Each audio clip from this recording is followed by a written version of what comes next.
ونعوذ بالله من شرور أنفسنا ومن سيئات أعمالنا من يهده الله فلا مضل له ومن يضلله فلا هادي له ونشهد أن لا إله إلا الله وحده لا شريك له ونشهد أن سيدنا وسندنا وحبيبنا ومولانا محمدا عبده ورسوله الذي أرسله بالحق بشيرا ونذيرا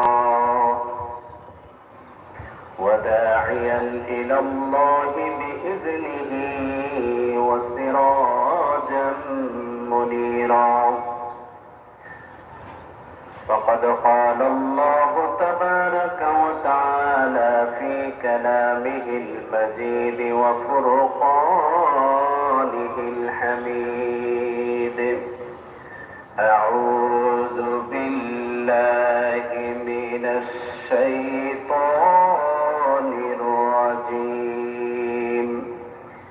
بسم الله الرحمن الرحيم إن الله وملائكته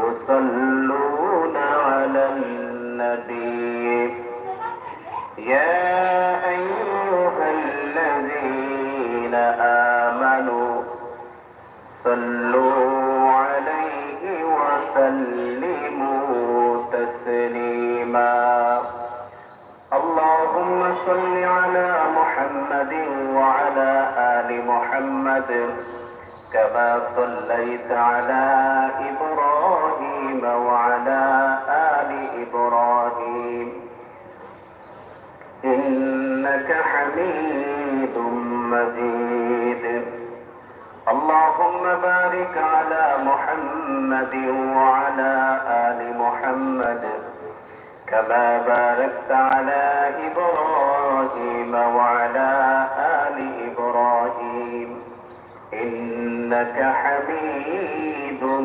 مجيد সম্মানিত উপস্থিত মুসল্লিয়ানে কেরাম, মহান আল্লাহ তাআলার দরবারে শুকর আদায় করছি যে মহান আল্লাহ তাআলা আমাদেরকে পবিত্র জুমার নামাজ আদায়ের জন্য আল্লাহ তাআলার ঘর মসজিদের মধ্যে আসার এবং বসার তৌফিক দান করেছেন। এজন্য সকলে দিল থেকে শুকর আদায় করি, বলি আলহামদুলিল্লাহ। আজকে আমরা সূরাতুল মায়েদা নিয়ে আলোচনা করব। এই সূরাটি মদিনায় অবতীর্ণ হয়েছে। এই সূরার মধ্যে 120টি আয়াত রয়েছে, 16টি রুকু রয়েছে। এই সূরাতে শরীয়তের অনেক বিধিবিধান, বিশেষ করে হালাল হারাম সম্পর্কে আলোচনা করা হয়েছে। মায়েদা শব্দের অর্থ হচ্ছে সুসজ্জিত করে রাখা। আর এই সূরার আরেকটি নাম হচ্ছে আনআম। আনআম মানে হচ্ছে চতুষ্পদ জন্তু। তো এই সূরাতে আল্লাহ তাআলা হারাম হালাল সম্পর্কে আলোচনা করেছেন এবং এই সূরাটি নবী করিম সাল্লাল্লাহু আলাইহি সাল্লামের জীবনের শেষ বয়সে, অর্থাৎ বিদায় হজের আগে এবং কিছু আয়াত বিদায় হজের সময় নাজিল হয়েছে।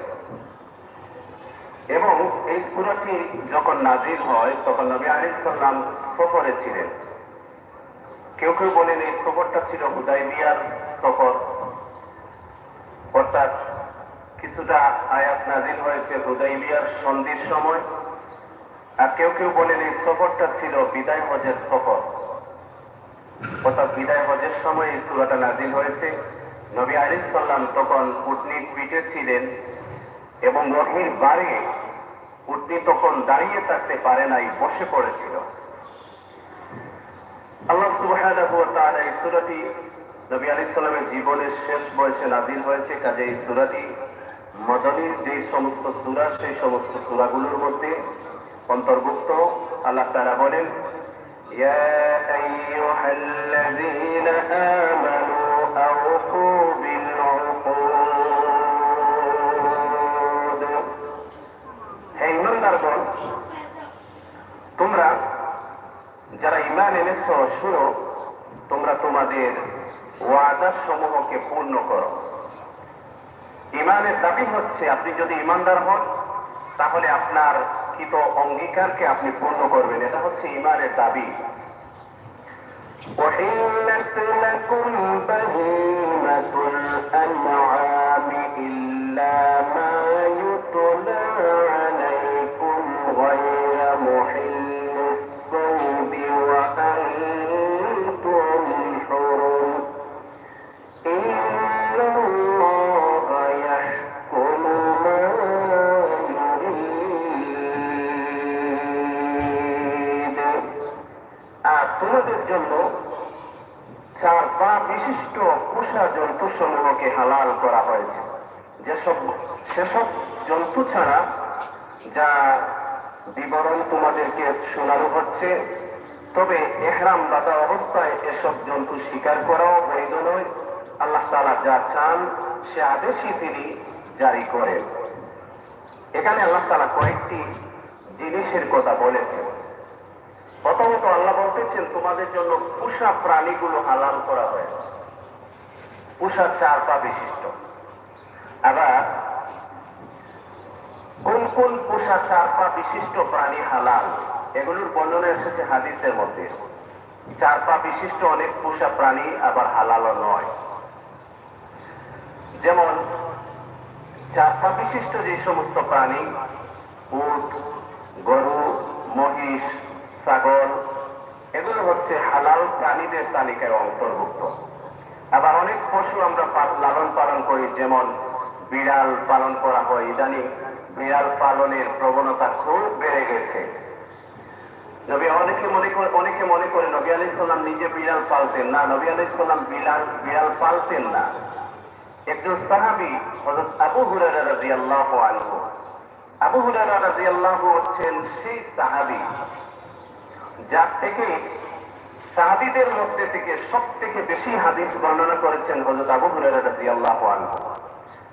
আবু হুরায়রা মানে বিড়ালের বাচ্চার বাবা। উনার নাম কিন্তু আবু হুরায়রা না। উনি ইসলাম গ্রহণের পূর্বে উনার নাম ছিল আব্দে শামস, সূর্যের বান্দা। আর ইসলাম গ্রহণ করার পর উনার নাম হলো আব্দুর রহমান, রহমানের বান্দা। আবু হুরায়রা এটা হচ্ছে উনার উপাধি। উনি নবী আলাইহিস সালামের খেদমতে একদিন আসলেন। উনার চাদরের নিচে একটা বিড়ালের বাচ্চা ছিল। নবী আলাইহিস সালাম ফান করে মজা করে বলেছিলেন, কি হে আবু হুরায়রা। এই থেকেই উনার নাম হয়ে যায় আবু হুরায়রা। ওই সাহাবী বিড়াল পালতেন।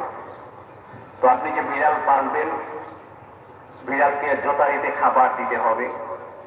তার যদি বিড়াল পালেন আর তাকে যদি ঠিকমতো খাবার না দেন, এজন্য আল্লাহর দরবারে জবাবদিহি করতে হবে।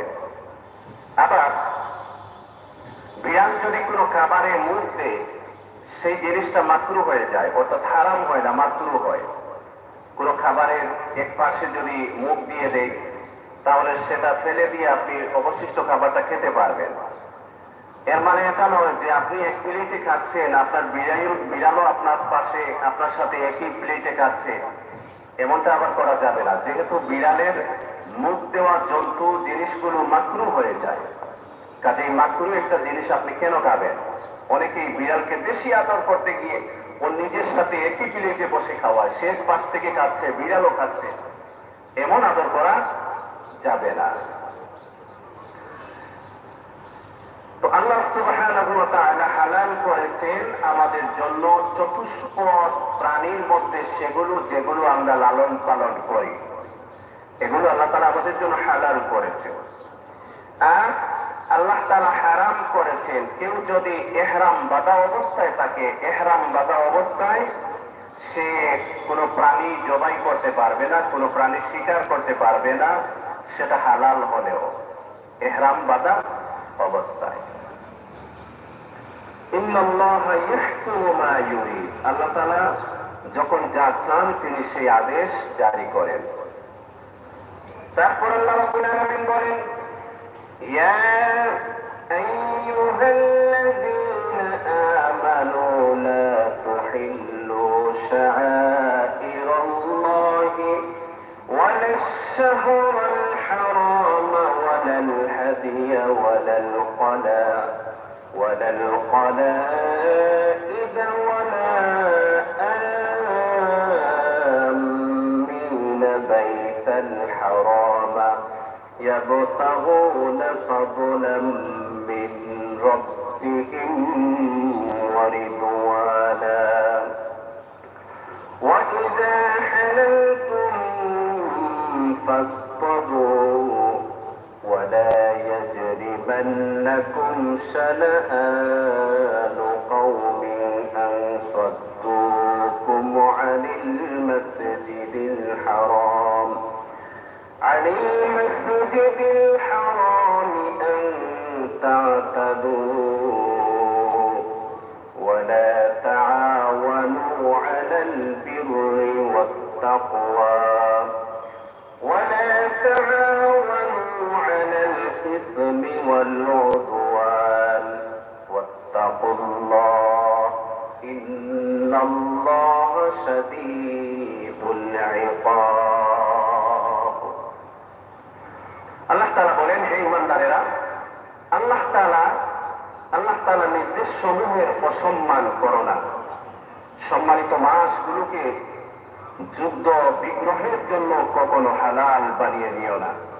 আল্লাহর নামে উৎসর্গকৃত জন্তুসমূহ ও যেসব জন্তুর গলায় উৎসর্গের চিহ্ন হিসেবে পট্টি বেঁধে দেওয়া হয়েছে, যারা আল্লাহর অনুগ্রহ ও সন্তুষ্টি অর্জনের লক্ষ্যে আল্লাহর পবিত্র কাবার দিকে রওনা দিয়েছে, তাদের তোমরা অসম্মান করো না। তোমরা যখন ইহরাম মুক্ত হবে তখন স্বীকার করতে পারবে। বিশেষ করে সম্প্রদায়ের বিদ্বেষ, এমন বিদ্বেষ যার কারণে তারা তোমাদের আল্লাহ তাআলা পবিত্র মসজিদে আসার পর বন্ধ করে দিয়েছিল, যেন তোমাদের কোন রকম সীমালঙ্ঘন করতে প্ররোচিত না করে। নেক কাজ ও তাকওয়ার কাজে একে অপরকে সহযোগিতা করো, পাপ এবং বাড়াবাড়ির কাজে কখনো একে অপরকে সহযোগিতা করো না। সর্বাবস্থায় আল্লাহ তাআলাকে ভয় করো, কেননা আল্লাহ তাআলা দণ্ডদানের ব্যাপারে অত্যন্ত কঠোর। এই আয়াতের মধ্যে আল্লাহ তাআলা কখনো অনেকগুলো কথা বলেছেন।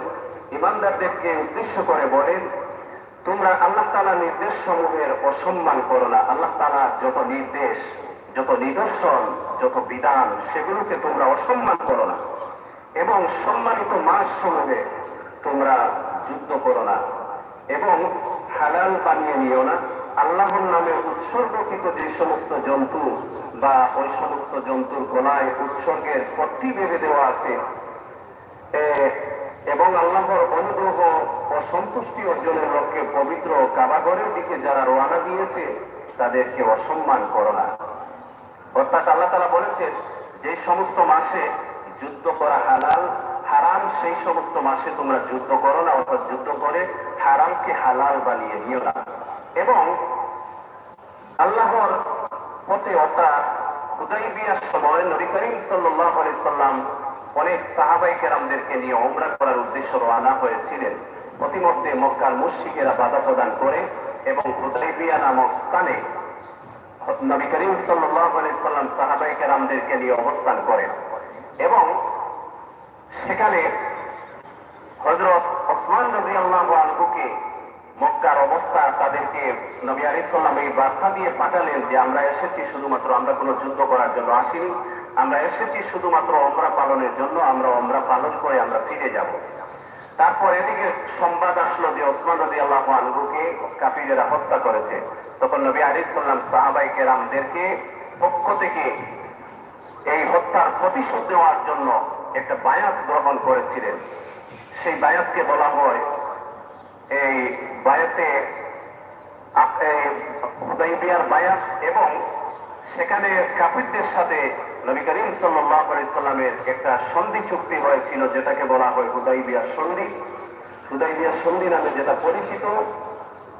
তখন আল্লাহ রাব্বুল আলামিন সাহাবাই কেরাম এবং নবী আলাইহিস সালামকে উদ্দেশ্য করে বলেন, তারা বাধা দিয়েছে, এই বাধার পরিপ্রেক্ষিতে তোমরা সীমা লঙ্ঘন করো না, তোমরা আল্লাহ তাআলাকে ভয় করো, সর্বাবস্থায় আল্লাহ তাআলাকে ভয় করো, এবং ওয়ালা তাআওয়ানু আলাল ইসমি ওয়াল উদওয়ান তাআওয়ানু আলাল বিররি ওয়াত তাকওয়া, তোমরা সহযোগিতা করো একে অন্যকে নেক কাজ এবং তাকওয়ার কাজে, এবং অন্যায় ও বাড়াবাড়ির কাজে তোমরা কাউকে সাহায্য করো না।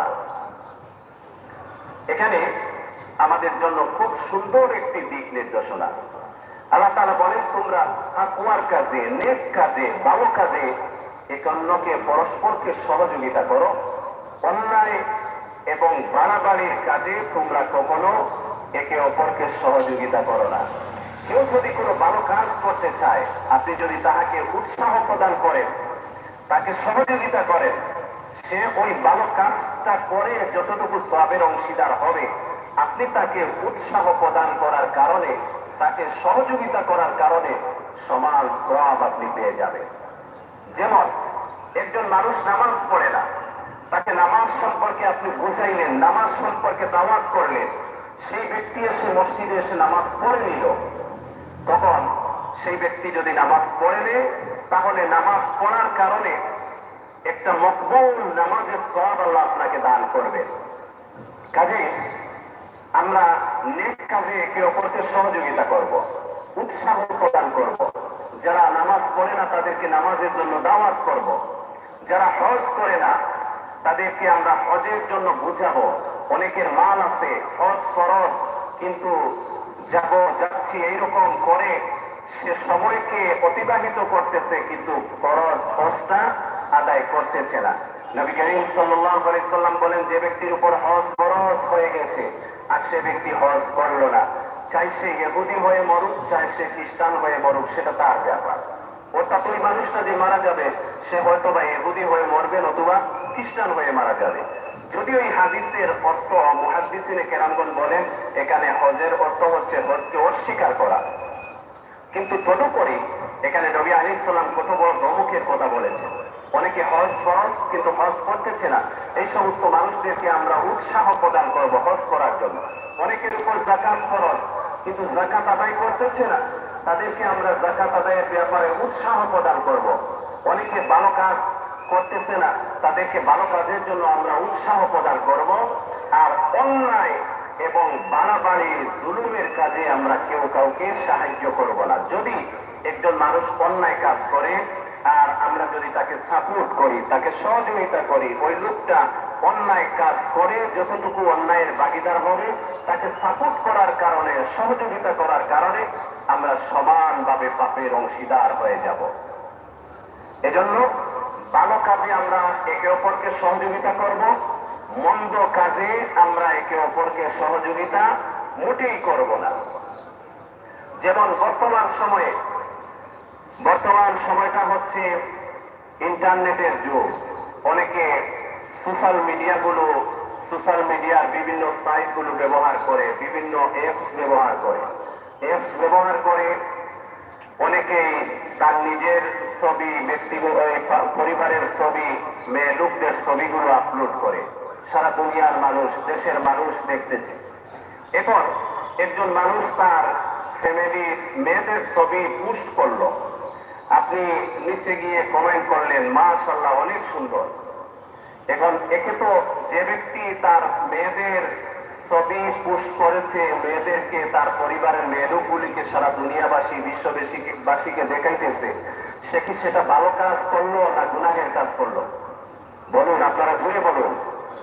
গুনাহের কাজ করলো। যদি না বলেন বুঝে যাবে আপনারাও তাকে সাপোর্ট করছেন।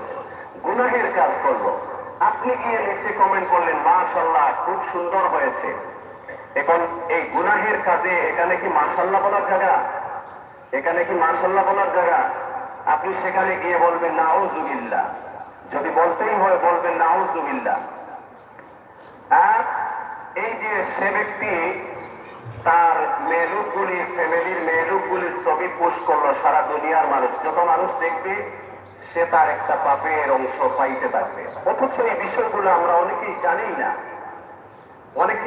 না, জানলে সেটা মানারও চেষ্টা করি না। এটা হচ্ছে এই যে আপনি তাকে উৎসাহ দিলেন বা আপনি বললেন মাশাআল্লাহ খুব সুন্দর, এগিয়ে যান, আপনি তাকে অন্যায় কাজে উৎসাহ দিলেন, অথচ আল্লাহ বলতেছেন অন্যায় কাজে তোমরা কেউ কাউকে সহযোগিতা করো না। আবার দেখবেন অনেকে এই তার পরিবারের মেয়ে সদস্যদের দিয়ে এই অনলাইনে বিজনেস করাচ্ছে, ব্যবসা করাচ্ছে। এইভাবে আবার অনেকে সস্তা জনপ্রিয়তা পাওয়ার জন্য অনেক ছেলেরা, অনেক মেয়েরা বিভিন্ন সোশ্যাল মিডিয়া সাইটে, বিভিন্ন অ্যাপসে তারা অনেকগুলো ভিডিও আপলোড করতেছে, তারা জনপ্রিয় হওয়ার চেষ্টা করতেছে, আবার মানুষদের থেকে বেশি ভিউ পাওয়ার চেষ্টা করতেছে। আবার অনেকে ফেসবুক থেকে বা বিভিন্ন সাইট থেকে ইনকাম করার জন্য যেমন খুশি ভাইরাল হওয়ার জন্য যেমন খুশি তেমন ভিডিও বানাচ্ছে। এই যে ভাইরাল হওয়ার যে মানুষের দান্দা, এটা ভাইরাল না, এটা হচ্ছে একটা ভাইরাস। ভাইরালটা হচ্ছে একটা ভাইরাস। ওই ভাইরাসটা যখন মানুষের মাথার মধ্যে ঢুকে যায় তখন সে ভাইরাল হওয়ার জন্য যা খুশি তা করতে পারে। এজন্য আমি বলি এটা হচ্ছে ভাইরাস। ওই ভাইরাস যাকে পেয়ে বসে সে যা খুশি তা করতে পারে। এজন্য এখানে কয়েকটি বিষয় লক্ষণীয়। প্রথমত হচ্ছে আপনার আমার হাদিসে নবী আলাইহিস সালাম বলেন দায়ুস কখনো জান্নাতে প্রবেশ করতে পারবে না। সাহাবায়ে কেরাম প্রশ্ন করলেন, ইয়া রাসূলুল্লাহ দায়ুস কে? নবী আলাইহিস সালাম বলেন দায়ুস হচ্ছে ওই ব্যক্তি যে তার মেয়েলুকগুলিকে, পরিবারের মেয়েলুকগুলিকে পর্দার মধ্যে রাখে না। তার পরিবারে পরপুরুষ কে আসলো কে গেল সেটার কোনো খোঁজখবর রাখে না। কাল কিয়ামতের দিন একটা মেয়ে যদি পর্দাহীন ভাবে চলাফেরা করে, ওই একটা মেয়ে পর্দাহীন ভাবে চলাফেরা করার কারণে কয়েকজন পুরুষকে আসামির কাঠগড়ায় দাঁড়াতে হবে।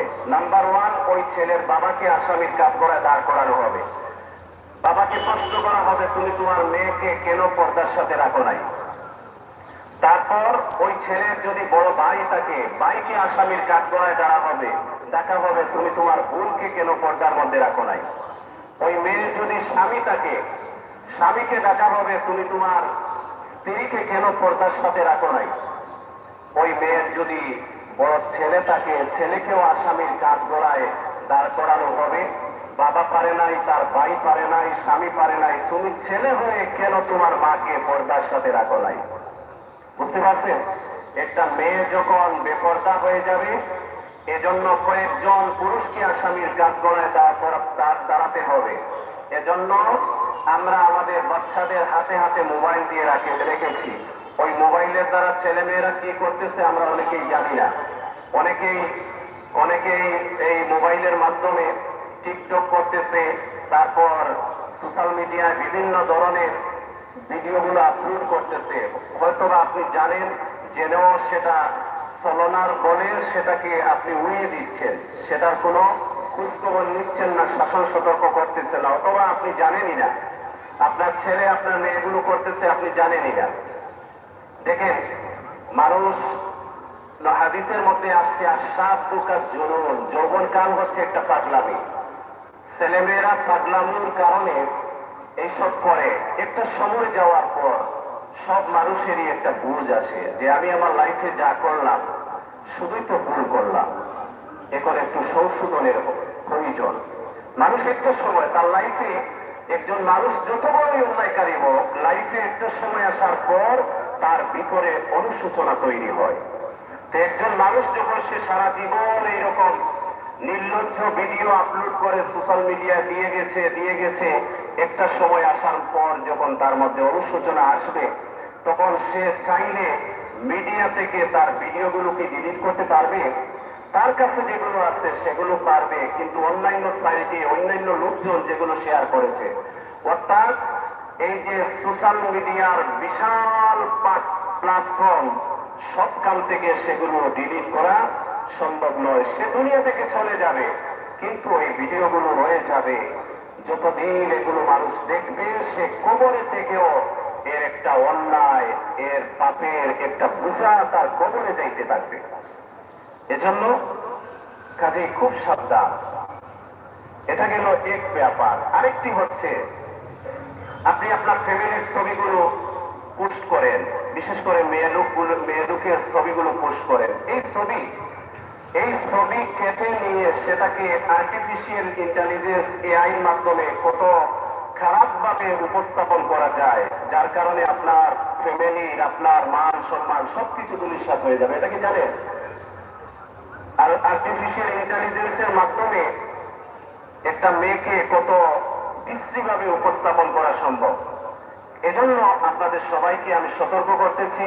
এটা হচ্ছে প্রথমত আপনার ফ্যামিলির মেয়ে লোকগুলির ছবি পোস্ট করলেন, গুনাহগার হলেন। তারপর এই ছবিগুলোর মাধ্যমে যারা খারাপ তারা আরো খারাপ করবে, যার কারণে আপনার ফ্যামিলি, আপনার নিজের মান সম্মান কিছুই থাকবে না। এজন্য আল্লাহ রাব্বুল আলামিন বলেন, নেক কাজে তোমরা একে অন্যকে উৎসাহ প্রদান করো, আর অন্যায় কাজে তোমরা কেউ কাউকে সহযোগিতা করো না। যারা সোশ্যাল মিডিয়া পারপাসে এই মেয়েলোকগুলির ছবি পোস্ট করবে বা মেয়েলোকগুলিকে উপস্থাপন করবে, এই সবের মধ্যে যদি আপনি লাইক করেন, কমেন্ট করেন, সাপোর্ট করেন, সে পুশ করে যতটুকু গুনাহগার হয়েছে, আপনি লাইক, কমেন্ট, শেয়ার, সাপোর্ট করার কারণে আপনি সমান গুনাহের ভাগিদার হবেন, অংশীদার হবেন। এজন্য আল্লাহ বলে, অন্যায় কাজে, গুনাহের কাজে তোমরা কেউ কাউকে সাপোর্ট করো না, আর ভালো কাজে, নেক কাজে তোমরা পরস্পরকে উৎসাহ প্রদান করো, একে অন্যকে সহযোগিতা করো। আজ থেকে আমরা সবাই নিয়োগ করি, যত ভালো কাজ, যে মানুষ কোনো ভালো কাজ করতে চাইবে আমরা তাকে সহযোগিতা করব।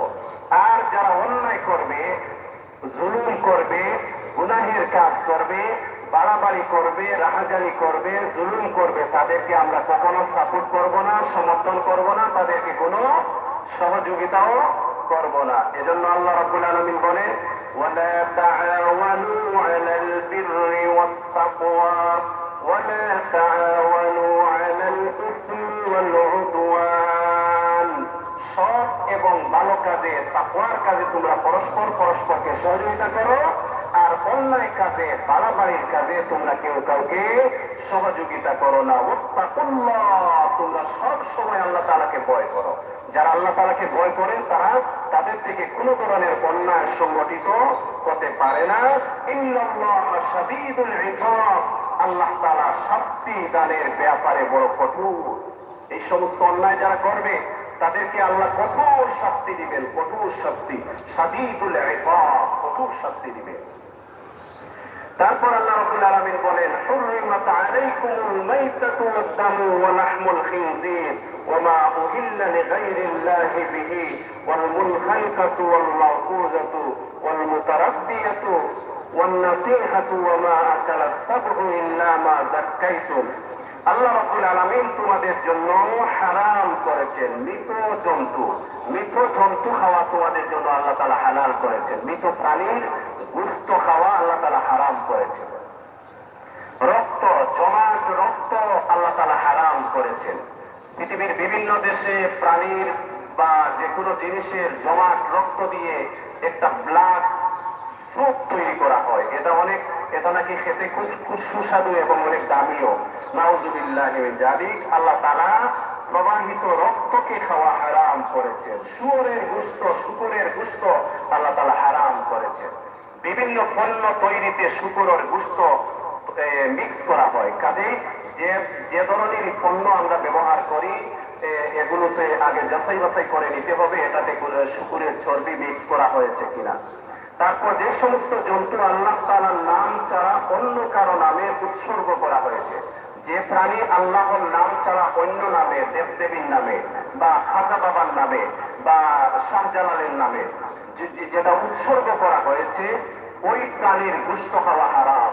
অনেকেই না বুঝে বিভিন্ন দেবীর নামে, দেবতার নামে বা খাজা বাবার নামে, অমুক বাবা তমুক বাবার নামে এটা উৎসর্গ করলাম, দেওয়ানবাগির নামে উৎসর্গ করলাম। অনেকে এই যে সিলেট থেকে এই দেওয়ানবাগ নাকি কি যেন একটা, এই কয়েকদিন আগে দেখলাম এখানে খাসরই পয়েন্ট থেকে অনেকগুলো গাড়ি রিজার্ভ করে লোকজন যাচ্ছে, গরুও নিয়ে যায়, ছাগল, বিভিন্ন প্রাণীও নিয়ে যায়। এগুলো খাজা বাবার নামে উৎসর্গ করা থাকে। ওই সমস্ত প্রাণী হালাল হওয়া সত্ত্বেও খাজা বাবার নামে উৎসর্গ করার কারণে এটা হারাম হয়ে যায়।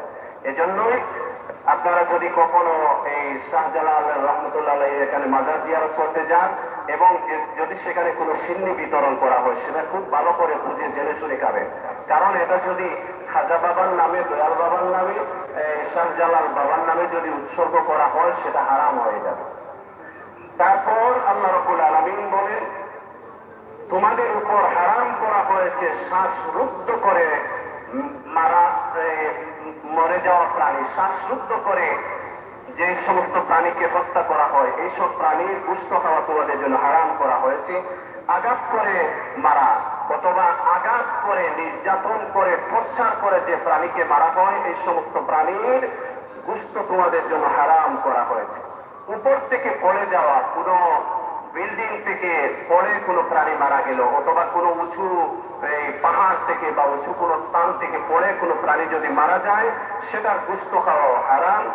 সিংহের আঘাতে মরা, একটা পশু আরেকটা পশুর সাথে লড়াই করতেছে, একটা কোন পশু প্রতিপক্ষকে ধারালো শিং দিয়ে আঘাত করলো, এই আঘাতের কারণে যদি সেই পশুটা মারা যায়, তাহলে তার গোশত খাওয়াও হারাম হয়ে যাবে। তারপর হিংস্র জন্তু খাওয়া এবং হিংস্র যে সমস্ত প্রাণী রয়েছে, বাঘ, ভাল্লুক, যে সমস্ত প্রাণী, হিংস্র প্রাণী, এগুলো খাওয়া তোমাদের জন্য হারাম করা হয়েছে।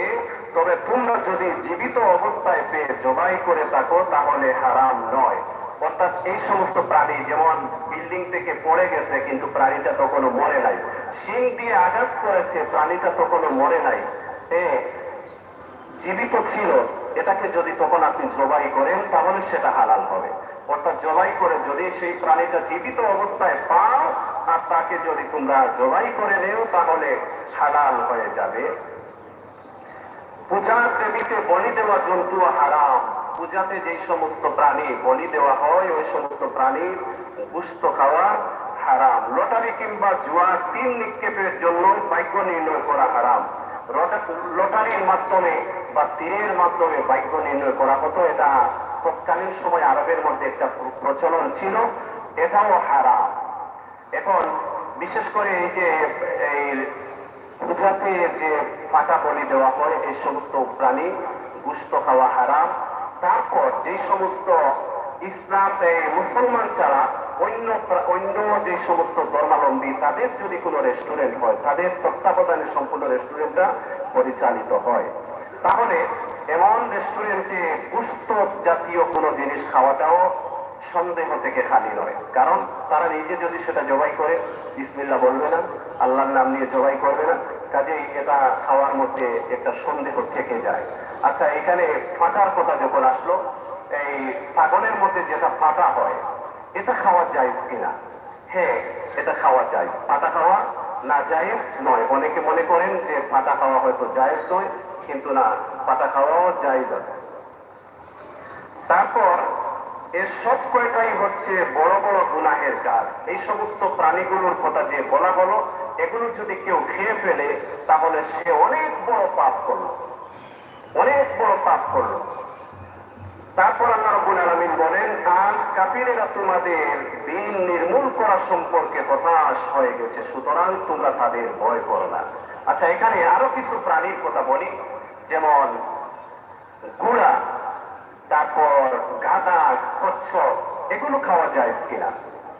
ঘোড়া খাওয়া হানাফি মাযহাব মতে হচ্ছে ঘোড়া খাওয়া মাকরুহ, এবং হাম্বলি মাযহাব মতে সেটা হচ্ছে জায়েজ। কারণ ঘোড়া এই কারণে মাকরুহ করা হয়েছে, এখানে দুটি হাদিস, ঘোড়া সম্পর্কে দুটি হাদিস পাওয়া যায়। একটিতে নবী আলাইহিস সালাম নিষেধ করেছে, আরেকটিতে যুদ্ধের সময় নবী আলাইহিস সালাম রসদ বাড়ানোর জন্য ঘোড়া জবাই করার পারমিশন দিয়েছিলেন।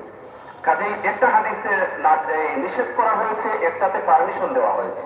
এই দুটি হাদিসের আলোকে ইমাম আবু হানিফা রাহমাতুল্লাহ আলাইহি বলেন যে গুড়া খাওয়া হচ্ছে মাকরুহ, কেননা তৎকালীন সময় যুদ্ধের মধ্যে বাহন আর গুড়ার কথা আল্লাহ কুরআনে বলেছেন, এটা বলেছেন সোয়ারি এবং সৌন্দর্য বর্ধন। আল্লাহ যে শব্দগুলো চয়ন করেছেন সেই ক্ষেত্রে বলেছেন এটা তোমাদের সোয়ারি, গুড়া, গাদা, কচ্ছপ, এটা তোমাদের জন্য সোয়ারি এবং সৌন্দর্য বর্ধনের জন্য আমি আল্লাহ তৈরি করেছি। অপরদিকে অন্যান্য প্রাণী, গরু, মহিষ, গুস্ত, এগুলোর কথা বলেছেন যে এগুলো তোমাদের গুস্ত খাওয়ার জন্য আমি দিয়েছি। কাজে গুড়া হানাফি মযহব মতে মাকরুহ এবং হাম্বলি মযহব মতে তারা জায়েজের যে হাদিস নবী আলাইহিস সালাম পারমিশন দিয়েছেন যে হাদিস, এই হাদিসের আলোকে বলেন জায়েজ। আর গাদা এবং কচ্ছপ হচ্ছে হারাম। গাদা এবং কচ্ছপ হচ্ছে হারাম। এবং সামুদ্রিক প্রাণীদের মধ্যে হানাফি মযহব অনুযায়ী মাছ এবং মাছ জাতীয় যত প্রাণী সেগুলো হচ্ছে হালাল। মাছ এবং মাছ জাতীয় যে সমস্ত প্রাণী এগুলো হচ্ছে হালাল। এখন অক্টোপাস এটা মাছের সংজ্ঞায় পড়ে না, কাজে অক্টোপাস হচ্ছে হানাফি মযহব অনুযায়ী হারাম। আবার আরেকটি হাদিসে নবী করিম সাল্লাল্লাহু আলাইহি সাল্লাম বলেন সমুদ্রের মধ্যে যা কিছু রয়েছে সব তোমাদের জন্য হালাল। এই হাদিসের আলোকে অন্যান্য মাযহাবে অক্টোপাস হালাল আছে, কিন্তু হানাফি মযহবে এটা হালাল নয়। হানাফি মযহব অনুসারে মাছ এবং মাছ জাতীয় যে সমস্ত প্রাণী এটাই হচ্ছে সংজ্ঞা, এটাই হচ্ছে হাদিস। এই আলোকে অক্টোপাসটা হানাফি মযহব অনুযায়ী হালাল নয়। তারপর কাঁকড়া, শামুক, এটাও হানাফি মযহব অনুযায়ী হালাল নয়। সামুদ্রিক কাঁকড়া, সামুদ্রিক শামুক অনেকে খাওয়ার জন্য খুবই পাগল। এটা খেতেও নাকি খুব সুস্বাদু, আমি কখনো খাইনি। তারপর এটা এই সমস্ত প্রাণীর কথা বলা হয়েছে এগুলো হচ্ছে এই নোংরা, অর্থাৎ এটা দেখতেই খাবাইস শব্দটা এসেছে আরবি শব্দ খাবাইস, অর্থাৎ এটা নোংরার মতো দেখতেও। এটা তো খাওয়া তো দূরের কথা, দেখতেই একটা রুচিতে বাদে। কাজে এটা হানাফি মযহব অনুযায়ী হালাল নয়। তারপর কুচিয়া, এটাও হানাফি মযহব অনুযায়ী হালাল নয়। তারপর এই কচ্ছপ হানাফি মযহব অনুযায়ী এটাও হালাল নয়। এখন চিংড়ি, আগের ফুকাহায়ে কেরাম চিংড়ি সম্পর্কে রায় দিয়েছেন এটা মাকরুহ। তবে সম্প্রতি আল্লামা তাকি উসমানী দামাত বারাকাতুহুম তিনি বলেছেন না, চিংড়িটাও মাছের সংজ্ঞার মধ্যে পড়ে, কারণ মৎস্য বিশেষজ্ঞ যারা এবং যারা সবসময় মাছ শিকার করে জেলেরা, ওরা এই চিংড়িকে মাছের মধ্যে গণ্য করে থাকে। কাজেই তিনি এই রেফারেন্স এনে বলেছেন মাছটা, এই চিংড়িটা হচ্ছে মাছের মধ্যে শামিল, মাছের সংজ্ঞার মধ্যে।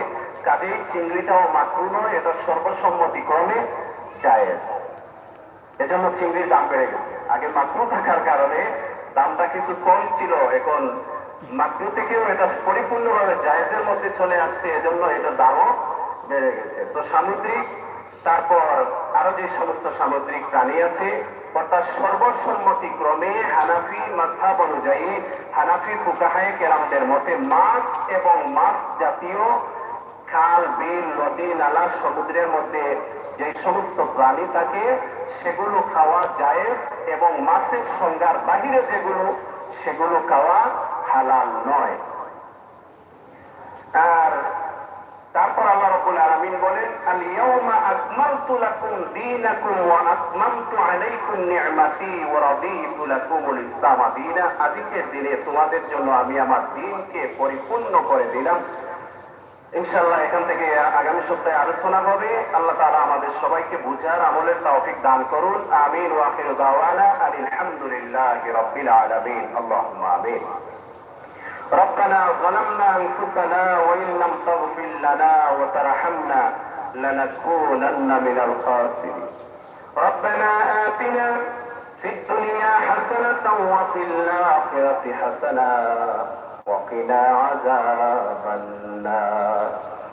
ربنا لا تزغ قلوبنا بعد إذ هديتنا وهب لنا من لدنك رحمة إنك أنت الوهاب আয় আল্লাহ আমরা সমস্ত জিন্দেগীর গুনাহ খাতারে মাফ করো আয় আল্লাহ জীবনে যত করোনা গুনাহ করছি সগীরা কবিরা জাগিরা বাতিনা শিরক ও বিদআত तमाम জিন্দেগীর গুনাহর উপরে লজ্জিত হয়ে তওবা করলাম আল্লাহ মেহেরবানি করে আমরা তওবার কবুল করো না আল্লাহ আমরা জীবনের গুনাহ খাতাগুলো মাফ করো আয় আল্লাহ জীবনে কোনো নেক আমল করতে পারি নাই এই মুহূর্তে যদি মালাকুল মউত আমাদের সামনে উপস্থিত হয় আয় আল্লাহ তুমি মাওলার কাছে নিয়ে যাওয়ার মতো পুরো নেক আমল নাই আল্লাহ দয়া করি মায়া করি আমরা মাফ ফরমাও তোমার মকবুল গোলামি নসিব ফরমাও আয় আল্লাহ তুমি গফফার তুমি গফুর তুমি তাওয়াব তুমি রহমান তুমি রহিম আল্লাহ এই সমস্ত তোমার সিফাতি নাম সমূহের ওসিলায় আয় আল্লাহ আমরা সমস্ত জিন্দেগীর গুনাহ খাতারে মাফ ফরমাও আয় আল্লাহ আমরা तमाम মুর্দেগান আপনারে মাফ ফরমাও বিশেষ করে আমরা কবরবাসী মা বাবারে মাফ ফরমাও আয় আল্লাহ तमाम দুনিয়ার মুমিন মুমিনাত আপনারে মাফ ফরমাও তোমার হাবিব জিন্দার तमाम উম্মতরে মাফ ফরমাও আয় আল্লাহ আমরা পক্ষ থেকে অসংখ্য গরিত দরুদ এবং সালাম তোমার হাবিবর খেদমত হাদিয়া পৌঁছাও আয় আল্লাহ আমরা মক্কা মদিনার জিয়ারত নসিব ফরমাও আল্লাহ তোমার যত বান্দা বান্দি মুখে তোমার বাড়ি জিয়ারতের নিয়ত করছে আল্লাহ সবাই হজ্জে মাবরুর জিয়ারতে মকবুল নসিব ফরমাও আয় আল্লাহ আমরা সবাই তোমার বাড়ির মেহমান হিসেবে কবুল ফরমাও আল্লাহ আমরা সবাই বারবার মক্কা মদিনা জিয়ারত নসিব ফরমাও আল্লাহ আমরা ওভাবে আপনার বাবরে দূর ফরমাও মুসিবত জাদা আপনার মুসিবত রে দূর ফরমাও পরেশান ওয়ালা আপনার পরেশানি রে দূর ফরমাও আল্লাহ হাজত ওয়ালা আপনার হাজত রে পূর্ণ ফরমাও আল্লাহ বিমারি আপনার তোমার দারুশ শিফা তুমি শিফা দান ফরমাও আয় আল্লাহ ইজ্জত ও জিন্দেগি নসিব ফরমাও